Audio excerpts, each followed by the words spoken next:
vidéo sur Factory Boy. Donc Factory Boy, c'est une librairie Python vraiment très très pratique, moi j'adore. Ça s'intègre très bien avec Django, comme vous pouvez le voir. Et en fait, ça va vous permettre de gagner beaucoup de temps. Par exemple, moi je m'en sers pour mes tests. Donc déjà, je remercie Thierry Chaput, hein, c'est lui qui m'a fait connaître. Et donc, je m'en sers pour mes tests, beaucoup pour mes fixtures. Et ça permet en fait de ne pas avoir à retaper à chaque fois, par exemple, de créer des données de test, genre les créer un utilisateur, username, email, password. Là, par exemple, donc, j'ai pris un projet de base là que j'ai fait un peu comme ça pour pouvoir tester Factory Boy avec vous. En gros, pour les données de test, eh ben, on devrait souvent avoir à créer un article, un auteur, ainsi de suite. Et à chaque fois, bah, remplir les champs, ça peut être long. Et donc, en fait, on va se faire comme des fabriques qui vont nous permettre de faire ça très efficacement, en fait. Pour ce projet, j'ai quoi? Donc, j'ai trois modèles. Le modèle utilisateur built-in de Django, auteur, article. Ici, c'est une one-to-one. Et dans l'article, ici, j'ai fait exprès, normalement, j'ai mis une foreign key, voilà. Euh, Qu'est-ce que j'allais dire d'autre? Donc voilà, j'ai créé aussi une vue ici, très basique, hein, voilà, juste pour afficher les articles. On verra si on s'en sert. Et j'ai en plus, je ne sais plus ce que je voulais, rien, les settings ici. Donc là, dans les settings, j'ai bien mis mon application blog. Euh, et voilà. Et ici, j'ai mis les médias routes, médias URL et des statiques. Voilà. Donc, pour commencer, on va aller dans blog. On va se faire un fichier Python qu'on va appeler factories. Hop, .py. Donc là, on a un fichier factories. Alors, comment ça se passe? On va déjà installer Factory Boy. Et j'aurais pu aussi installer, puisque j'en avoir besoin après, PyTest Django, on va le faire maintenant. Hop là. Comme ça, ce sera fait. Donc là, j'ai Django, Pillow, Factory Boy, PyTest Django. Euh, donc voilà. Alors, on va déjà importer Factory. Ici, on importe Factory. On va avoir besoin aussi tac, de voilà, de récupérer le modèle utilisateur. Et on va avoir besoin de nos modèles. Et ben ça me l'a fait tout seul, c'est génial. Donc, ici, on va se faire une user factory. C'est bon, ok, j'accepte, pas de problème. Username, email, password, ok. Ça, je l'ai jamais utilisé. Je préfère, on va faire comme je le fais habituellement, faker. Tac. Donc en gros là, on va pas, tac, password ici. Donc voilà. Donc ici, on a créé une première factory. Donc on récupère le modèle utilisateur. On définit nos champs ici et en fait, on va utiliser faker pour populer en fait, ça remplisse tout seul en fait nos modèles. Ok, donc par exemple, si je fais, on va aller dans le shell ici directement. On va aller dans shell et on va importer hop, factories, voilà, import. On va prendre user factory. Hop. Donc là, j'ai importé ça. Excusez-moi, je regarde juste quelque chose, tac. Hop là, c'est bon. Excusez-moi. Donc ici, on a importé du coup notre user factory. Et ce qu'on va faire maintenant, c'est qu'on va s'amuser à créer en fait une instance. Donc là, par exemple, ici, juste en faisant ça, si maintenant je vais dans ma base de données, ici, que j'ai dans user, je vois ici que j'ai Patricia Smith qui a été créée, donc en plus de moi, et donc j'ai bien une adresse mail pour Patricia Smith. Ici, elle est pas staff, elle est active, voilà. Ok.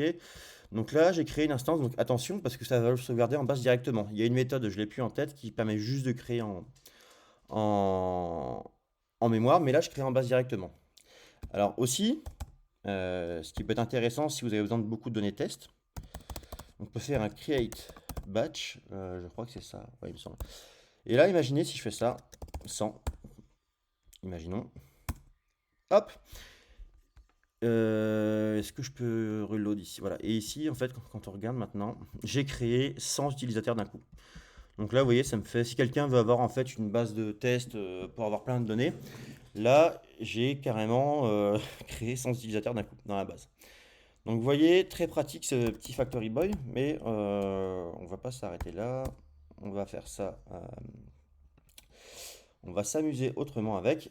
On va voir qu'on peut facilement en fait gérer les, les clés étrangères.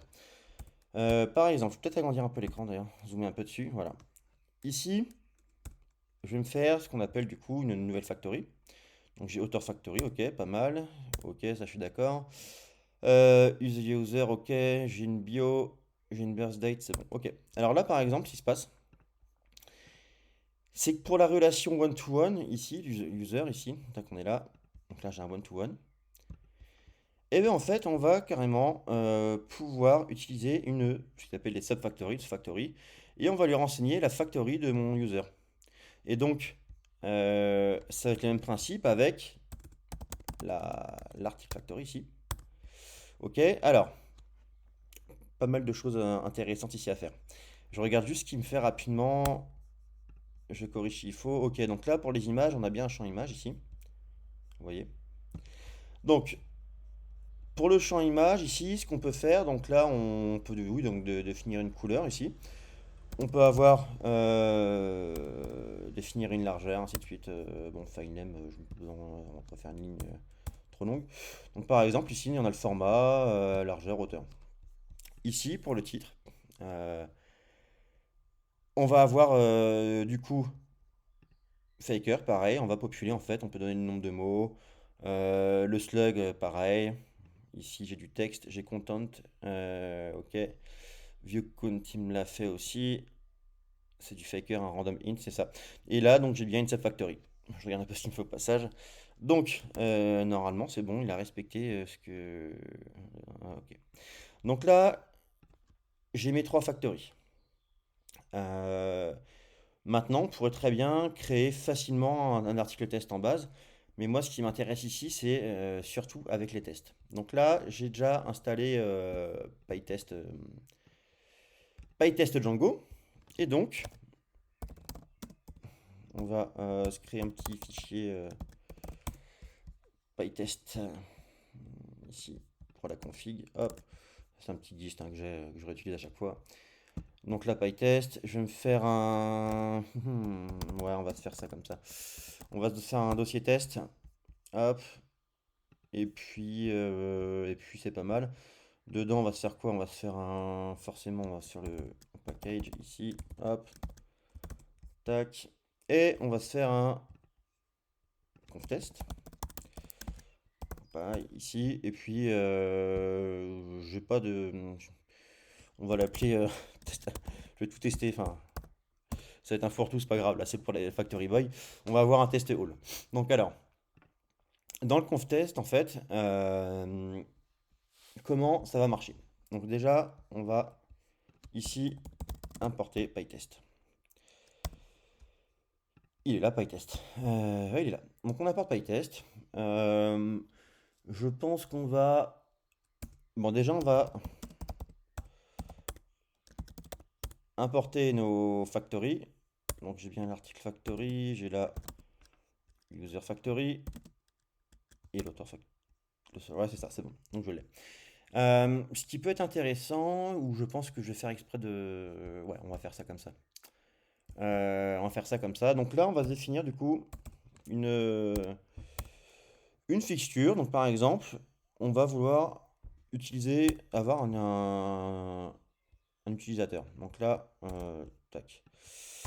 Ici, on va juste retourner user factory ici. Hop, tout simplement. Et donc là, j'ai un utilisateur pour mes tests. Il est créé, voilà. Ma fixture elle est créée, j'ai pas besoin d'aller remplir du coup username, email, ainsi un password, ainsi de suite. Imaginons, on veut faire pareil pour auteur, article, ainsi de suite. Eh bien, vous pouvez vous amuser en fait à faire pareil, donc à gérer une relation comme ça, comme vous voulez. Si vous voulez avoir euh, je sais pas, l'article par exemple. Ici, on va se faire ça avec l'article. Hop, on fait l'article. Ça va être la factory, on va carrément la passer directement ici. L'article factory, on peut retourner directement en fait la factory et après on utilise directement la factory dans nos tests. Donc là, si je pars là-dessus par exemple, que je vais aller, on va aller se créer un petit test pour l'exemple, je pense. Qu'est-ce qu'on va se faire? Hmm. On va aller se créer un test sur les articles, pour les articles. Ok, on va faire ça. Imaginons qu'on est là, ici. Déjà, on importe PyTest, hein, ça marchera, ça fonctionnera mieux. Hop, parce qu'on va devoir lui dire qu'il faut accéder à notre base de données. Donc, ici, hop, et on va se faire un test, on va l'appeler test, on va tester notre view, ici. Donc là, j'ai bien mon article factory qui est là, hein, que j'en fixture. Et ce qu'on va faire, du coup, on va se dire, alors qu'est-ce qu'il va me faire? Est-ce qu'on va se faire un batch? Est-ce qu'on va se faire un batch? Ouais, on va faire ça.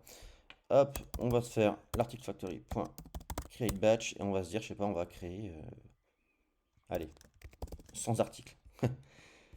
Euh, ah oui, merci, il me corrige. Donc, on va se créer 100 articles et puis ensuite, on va se faire on va aller sur notre vue et j'ai pas défini d'URL dans ma vue d'ailleurs. J'ai pas défini, voilà, j'y pense à l'instant. Donc, from blog, et ben il me l'a.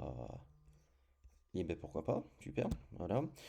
Donc j'ai article list ici, hop. Donc on va se faire un get dessus, reverse, hop. Article list ici, et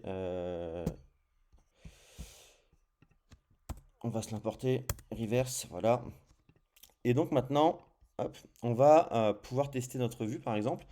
Ici, si on peut très bien se dire, bah, on va bien vérifier qu'il y ait bien 100 articles du coup de créer. Mon statut code, on va le tester au cas où pour l'instant. Donc là, maintenant, si je fais ça, alors, j'ai rien oublié. Non, c'est bon. Donc voilà, donc là, mon test il est passé, j'ai bien mes 100 articles ici. J'ai bien mes 100 articles, mais alors attention, un truc qui est pas cool ici dans mon test. Alors, si je viens là, j'ai mon media files, boum, j'ai créé 100 fausses images, 100 images fictives dedans. Donc, pour faire ça, euh, bon, déjà, on va les supprimer. La petite technique du coup. Bon, là, c'est pas du Factory Boy. Ça, c'est juste pour aller me. J'ai un gist tout près qui existe. Je vais me le copier.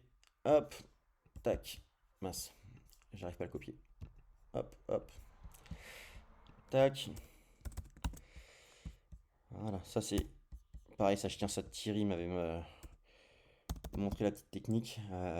J'y ai pas pensé, oui, à modifier. Il y a un moment déjà, hein, quand je commençais avec Django, à modifier le fichier de média pendant les tests. Comme ça, ici, maintenant, donc, ce que je fais en fait, ici, c'est pour appliquer cette fixture automatiquement à tous les tests. Comme ça, je vais pas aller les renseigner. Euh, Ensuite, ce que je fais, c'est que le media root ici, donc je sauvegarde la valeur initiale. Et ensuite, j'utilise ce qu'ils appellent le fichier temporaire. C'est une fixture qui est fournie avec PyTest en fait. Et comme ça, et ben toutes les images qui sont créées pendant les tests, ici, hop, et ben en fait, c'est plus créé en fait dans mon media files. Ici, c'est créé pendant les tests et c'est supprimé automatiquement après. Voilà. Mais bon, c'est pas du Factory Boy, ça, hein, c'est juste la petite technique au cas où. Si vous faites pas avoir comme moi quand souvent j'oublie de le faire ça et à chaque fois je me crée 100 images d'un coup et je m'en rends compte après. Euh, donc voilà, le but moi c'est vraiment de vous montrer là Factory Boy, à quel point c'est pratique avec Faker. En plus, ça intègre Faker qu'on peut utiliser des sous-factories ici, et puis faire du create batch, enfin dans nos tests ici par exemple, là voilà, je fais un create batch, comme ça si j'ai besoin de beaucoup d'instances, et ben, je peux les créer en une ligne de code. Et bien sûr, vous avez possibilité aussi quand vous utilisez une factory comme ça, euh, ici de redéfinir en fait des champs spécifiques. Si vous voulez vraiment avoir une valeur bien spécifique, on peut les redéfinir. Bon là, il me propose là par exemple, je sais pas si j'avais mon title ici, bah, je pourrais très bien dire voilà redéfinir un autre titre spécifique. Voilà. Mais sinon, ça marche très bien comme ça et ça va tout vous créer. Vous avez rien à réécrire dedans et vous gagnez beaucoup de temps. Voilà. Et ben merci d'avoir suivi la vidéo et puis bah, à la prochaine du coup.